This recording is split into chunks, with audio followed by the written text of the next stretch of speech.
الجمهور يسأل أهم شيء على شنو؟ الانتقالات الجاية.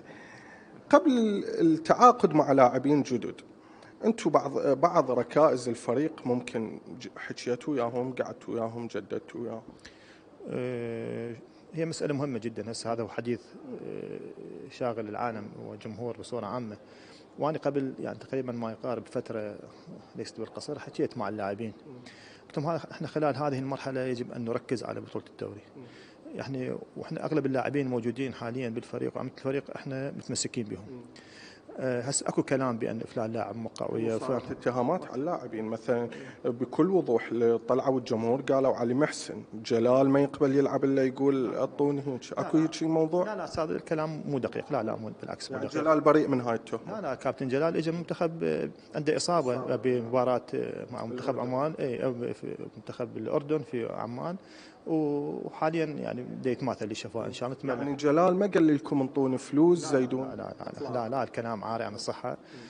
شوف قلت لك انا حكيت مع اللاعبين اغلبهم. احنا في هذه المرحله لان تعرف انت من تجي تتفاوض ويا لاعب او ترسل لاعب خلال مرحله المنافسات، هذا اشوفه خطا كبير. لان من لاعب مثلا تجي تريد تجدد العقد، اذا ما اتفقت وياه على الجانب المالي هذا شو راح يكمل لك لعبات بعد؟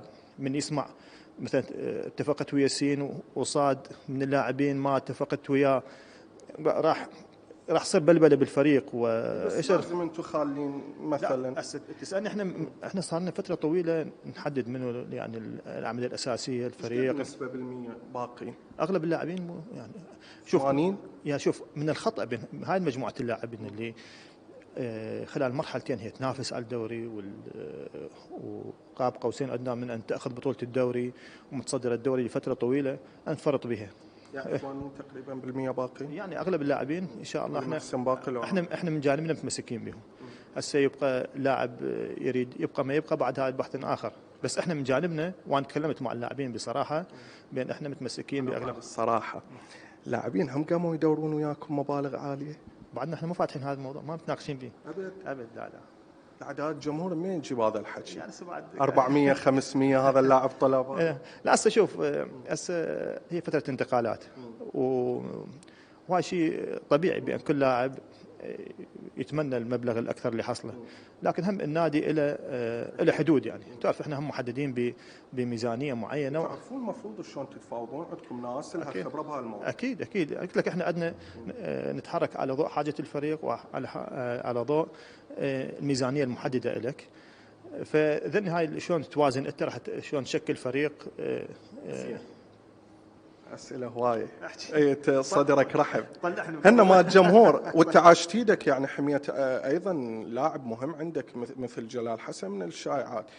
منو مدرب الفريق الموسم الجاي؟ موجود الكادر شوف هم أعيد وأكرر يعني الكابتن حيدر عبيد والكادر حال موجود، والمستشار بلجيكا له دور كبير يعني. فالكادر اللي قدر ينافس احنا من واجبنا حاليا لحد الان متمسكين به. هسه يبقى المرحله القادمه شيء يصير تجي الاداريه الجديده هاي بعد الموضوع مترك لهم، بس احنا من واجبنا ولحد الان قلت لك احنا احد يعني قلت لك مشكلين فريق من اللاعب اللي نتعاقد وياه من شو اسمه يا لاعبين محترفين اللي ممكن يفيدون الفريق. خلي لكم قائمه للمحترفين مستقبلا. اكيد نتحرك على اكثر من خط، يعني لاعبين مراكز نحتاج اللاعبين، وكل هذا باشراف يعني موجود وتواجد كابتن حيدر عبيد. شبكة نجوم الرابعة، اشتراك واحد محتوى متعدد.